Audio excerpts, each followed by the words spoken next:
Hello and welcome back to Sprite Guard Plays HyperRogue. Today I have gotten a lot of really good advice from members of the community, including Fulgur, Wonderful Lizard of Oz, and Zeno, and so I am going to take another crack at that achievement that I tried to get a little while ago. I got some very good tips about some of the things that some of the weaknesses my plan had. It turned out that the way that things were going, we would not actually have been able to complete it, even if I had known how to manage the timer ghosts, which I have gotten actually some very good advice on how to deal with those a little bit more effectively, prevent them from spawning, and how to kind of stop them spawning if they do start. But I have a plan for how we should be able to prevent them from showing up entirely. And so now we're just going to have to go through kind of the long and difficult task of setting everything up. So we still need actually quite a few things. We still need pretty much everything that we had in the last episode. We need dead orbs. We need orbs of ether, orbs of winter. It turns out that Orb of Ether will have some kind of tangential usefulness to us, but it will not actually be able to get us out of the Ring of Mines. The reason being that we do not actually affect the minefield at all when we have the Orb of Ether. And so we would not be able to expose the cell that would give us the achievement. We would just not trigger the mines and not be able to get the achievement at all. So we need an Orb of Winter to get out of the circle. And then we also, Orb of Ether and Orb of Shielding and Orb of Time will all be really useful for helping us to build the ring. That was something that we actually kind of struggled with in the last attempt. And so I want to give myself a lot of different kind of supplies that I can put toward that. I want to keep episodes a little bit on the shorter side. I have been actually running into the problem of recording episodes, and I really enjoy recording. It's a lot of fun, and then not feeling like uploading them, because uploading them is very slow and boring, and I have to basically, I watch it, and then I encode it for YouTube, and then I upload it. And each of those steps takes however long the video is, and so it ends up taking 3 times as long as the length of the video. And so breaking it up into smaller pieces means that I have more opportunities to say, you know, okay, that's all of the uploading that I can do for this week. But I will still have something to present. It's not like I have a 40-minute video that either I get through it or I don't. So, we now face a decision. Do we head out to the ocean or do we collect mirror shards first? In the ocean, we need Relia, and we need, actually I think, we need the Caribbean, because we need, Orb of Time to kind of smooth things out, give us a little bit more flexibility. One thing that we should actually really think about is going for some 25s. Getting 25 treasures in a land will now give you the option, or the opportunity, I should say, to get orbs spawning in other lands. And so, orbs that we need to be kind of close to where we're starting, or close to where we're working, we may end up actually wanting to get 25 in those lands. Now, the desert is a land where it can become pretty dangerous when you get into the kind of the later tiers, once you start getting a lot of treasures. And so we need to be really proactive about combat and really kind of look around and make sure that we are covering all of our angles. The thing that happens most often to me in the desert is I just get kind of pushed by a line of desert men who are all kind of coming from the same direction, and I get pushed up against a wall. And so that is the main thing that I'm worried about. Of course, also Sandworms will really restrict where we can go, what we can do. Thumpers will help us to shed some of the desert men who are chasing us. It may be wise to kind of wind through the Mirrored Land as well, because that can give us some opportunities to use illusions and to just kind of get some more maneuverability. And so we can hope that we will be able to manage things a little bit better, and then we can kind of go along the border and collect whichever kind of treasure we encounter along the way. And that way we can just gather up all of the treasure that we need without spending a lot of time committed to being in a single area. Now, as we kind of get more treasure from the desert, we're actually going to get the not dipping. We're going to trigger the not dipping function, which means that spice will be much less likely to spawn if we are not in the desert.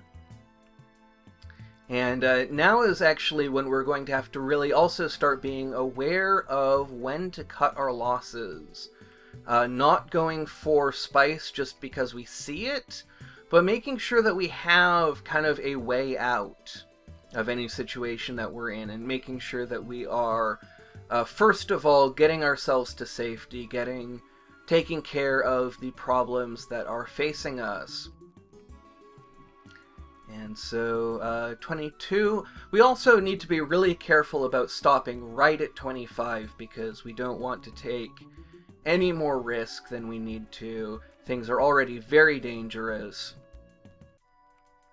And I want to find my way to those thumpers, but it doesn't look like it's going to happen.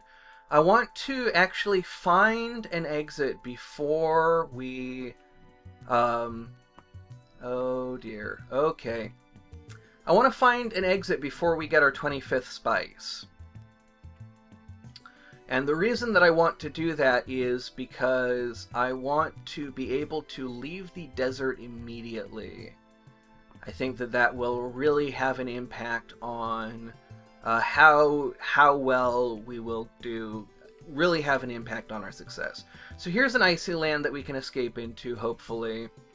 And I want to just go along its edge. Just right along the edge like this. And we're actually running into a situation now where it looks like we're not going to be able to escape into it. And so I am going to cut my losses, head back out into the desert. Things are really tight, lots and lots of combat coming up, and it looks like there is a crossroads for us to escape into. I'm going to actually go for it. I'm going to escape into the crossroads.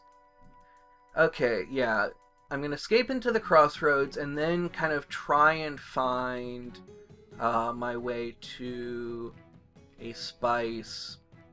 So spice will now not spawn if we're not in the desert, is my understanding. It may have a very low spawn rate, I'm not sure. So what I want to do is I want to go right along the inside of the desert to see if we can spawn some that's up against the wall, and there's one right there that we have managed to spawn. So I'm going to grab that, turn on this thumper, push it along, and we are out. So the Orb of Shielding is going to be very valuable to us, but we're going to probably have a lot of desert men spawning in the not in the crossroads, but close enough to the crossroads that they could give us some real trouble. So that's something that we have to kind of be aware of and be just watching out for. So mirror shards are the next thing that we need that are going to be really important for us. I mean, they're not going to be massively important. There's two things that they're going to do for us. One is they are going to be kind of a way marker, a way of seeing where we have not been. The other thing that they're going to do for us is they're going to fill out our Yendor, or rather our Hell obligation. So we get 10 of these, and that will be one of the 9 types. That's appealing because it's one of the easier types to collect.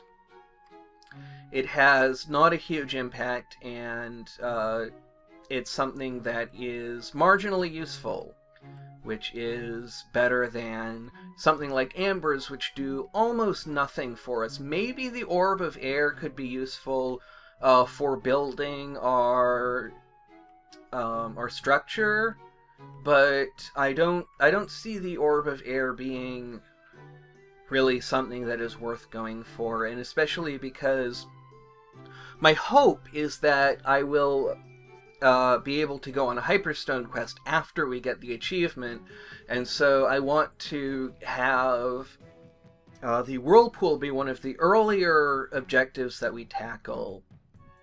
I may reconsider that. I am not really sure if I want to do it that way, or because of the way I structure these episodes, I'm kind of inclined to put off the Whirlpool just because that's very likely to be where the episode ends. That's one of the areas where it's most likely to end. So what other orbs would it be useful to have spawning in the minefield itself? Orb of Teleport, Orb of Winter. I think those are the big ones. I am starting to actually kind of fade a little bit, so let us see if we can get 5 more treasures. Like, what would be useful? What would be easy? Probably 5 gold would be pretty easy, but not especially useful. Actually, 5 rugs would be very useful. The Orb of the Frog is one of the orbs we can use to get in and out of the ring. And this sandworm is going to make things a little tricky, but we're far enough away from him, far enough ahead of him, and the door spawns are fairly forgiving, so we should be able to get out of his way in plenty of time. I wonder if we can lure him onto the trapdoor. No, doesn't look like. It looks like he's too smart for that, so let's see if we can get out of here and just get on our way. So that is 60 treasures. That means that Relia will be available to us. I have not checked. I know that a lot of the ocean lands, when they became ocean only, also became tier 30. So it's possible that Relia also had that happen. I don't know. But we have 60 treasures, so we will be able to get there either way. So now we're just looking for an Orb of Safety. And that's actually maybe something, you know, I'm thinking 25 Phoenix Feathers are relatively easy to get. And I'm wondering if having Orbs of Safety, like, in the minefield... Well, no, that actually could be really risky, because we could spawn on a cell where we don't know whether or not it's safe. So probably that's not wise. So there we go. I'm going to wrap it up here. In the next part of the episode, we're going to set to sea, and we are going to be looking out for Relia so that we can get Orbs of Teleport and Orbs of the Dragon. All that is coming up in the future, but for now, thank you very much for watching, and have a great rest of your day.